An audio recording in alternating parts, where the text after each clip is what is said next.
a story. Women have been vilified throughout history for their choices. Stories are never told from these vile women's perspectives. Often all we hear about is the suffering they wrought. Their fault, their fault, their fault. Let them serve as a warning of how quickly your story can change, of how quickly you can become the villain. March 1692. Well, hello, children. Who wants to help their mother with her chores? Let's see. What story shall we tell today? Perhaps the one of a rabbit in a hat, or the mouse in a house, or what? Yes, I do suppose you're getting older. Yes, all right. An adult story you shall have. I'll tell you the story of Pandora. But be warned, this story serves as a warning to young girls like you, and you should treat it as such.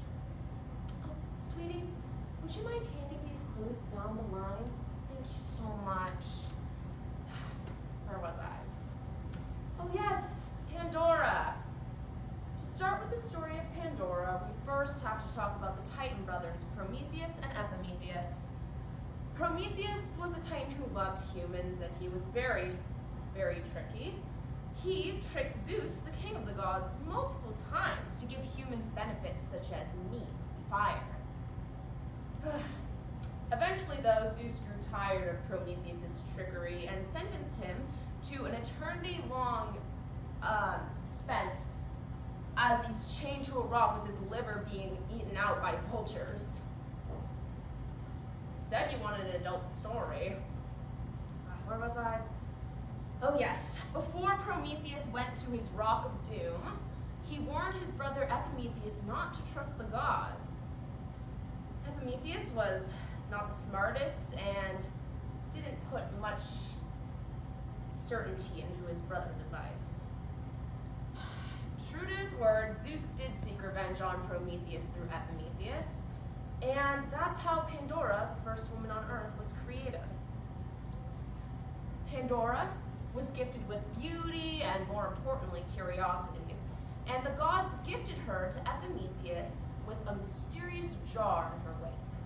They instructed Epimetheus and Pandora to never open that jar, no matter what. Epimetheus and Pandora eventually got married and lived a relatively happy life in their household, but Pandora's curiosity just wouldn't stop nagging her about this mysterious jar. What was in it? Now, some later iterations of the story refer to the jar as a box, because it has the connotation that it must have been purposefully opened, but that is not the story we're telling today. Eventually, the jar was opened either by accident or on purpose, and all the evils were released onto humanity forever, including disease, hunger, greed, you name it. Pandora is blamed for this in legends still. The stupid, curious girl who couldn't keep her hands to herself. So, children, what is the moral of the story? To not be curious. How preposterous. Curiosity is what drives the mind. No, the moral of the story is that you can be blamed for anything, even young girls such as yourselves. Oh, that must be your father. Let's go greet him.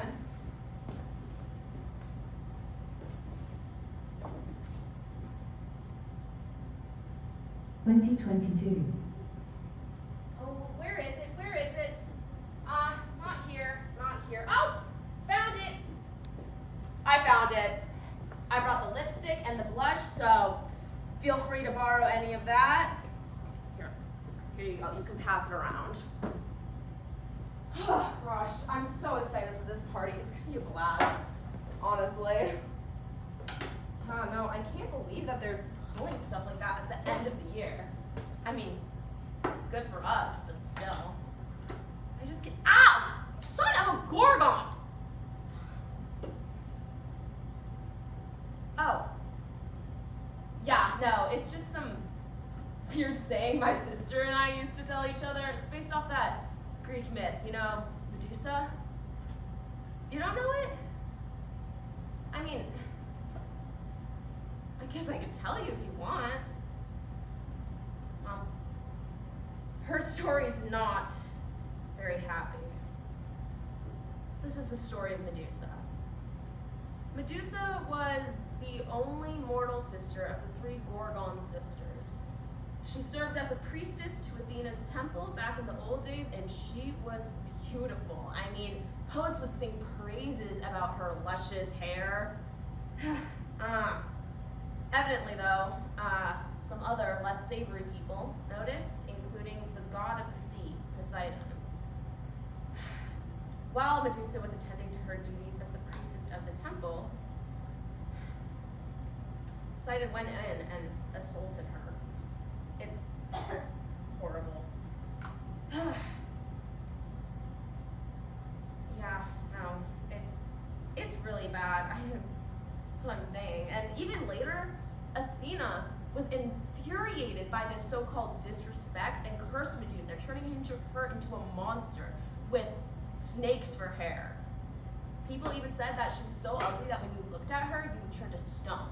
And she's later used in Greek male heroes' stories as a plot device to show their strength by cutting her head off.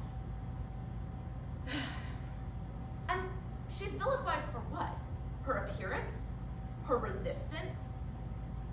It wasn't her fault. It wasn't her fault. Yeah, sorry, I don't know why I'm being so weird about this. Oh my god. And, oh no, we're gonna be late to the party. Okay, we gotta go and, remember your pepper spray and tasers. No one wants to be the next Medusa. Every 6 women are victims of attempted or completed rape in their lifetime here. Yet, rape is the only crime where the victim is blamed for the criminal's behavior. And yet one of the first questions asked is, what was she wearing? She is blamed for the man's crime. And so the story continues.